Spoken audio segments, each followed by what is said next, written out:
এগুলো আসলে সহ্য করার মতন না। আল্লাহ তাআলা এদের সবাইকে ধৈর্য শক্তি দিক। মনে আছে একসময়ের জনপ্রিয় মডেল উপস্থাপিকা ও অভিনেত্রী ইশিকা খানের কথা? অভিনয়ে আর কোনোদিন ফিরবেন না জানিয়েছিলেন। তবে সামাজিক যোগাযোগ মাধ্যমের পাতায় বেশ সক্রিয় তিনি।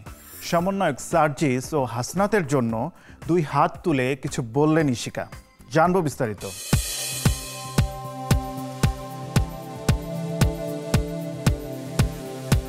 হঠাৎ বিয়ে করে লন্ডনে পাড়ি দিয়েছিলেন ইশিকা। একসময়ের জনপ্রিয় মডেল অভিনেত্রী ইশিকা খান দীর্ঘদিন ধরেই রয়েছেন অভিনয়ের বাইরে।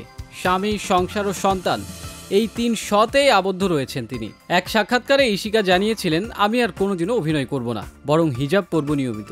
অভিনয় কোনোদিনও ফিরব না, বরং ধর্মের প্রতি সংযোগ থাকবে আমার আমরণ। তাই বিনোদন জগৎ থেকে একেবারে দূরে থাকতে চাই। তবে নিজে অভিনয় থেকে সরে এলেও নিয়মিত বাংলাদেশের নাটক ও সিনেমা দেখার চেষ্টা করেন। অভিনয়ের পাট চুকিয়ে সোশ্যাল মিডিয়ায় সচরাচর বিভিন্ন পোস্ট করে থাকে ইশিকা।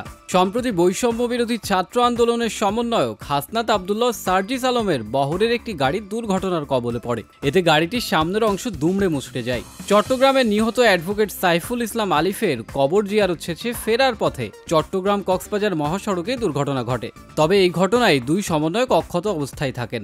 পরবর্তীতে সমন্বয়ক হাসনাত তার ভেরিফাইড ফেসবুক আইডিতে একটি স্ট্যাটাস লিখেন। তিনি বলেন, মারবা পারবা না, আমরা আবরার ও আলিফের উত্তরসূরি, মনে রেখো শহীদেরা মরে না। স্ট্যাটাসটি প্রায় 11,000 ফেসবুক ইউজার শেয়ার করেন তাদের টাইমলাইনে।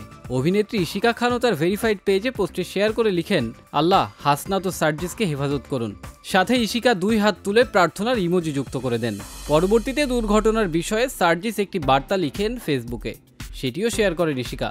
তবে কেন জানি ইশিকার শেয়ার করা সার্জিসের পোস্টটিতে হাসির প্রতিক্রিয়ায় বেশি দেখা যায়।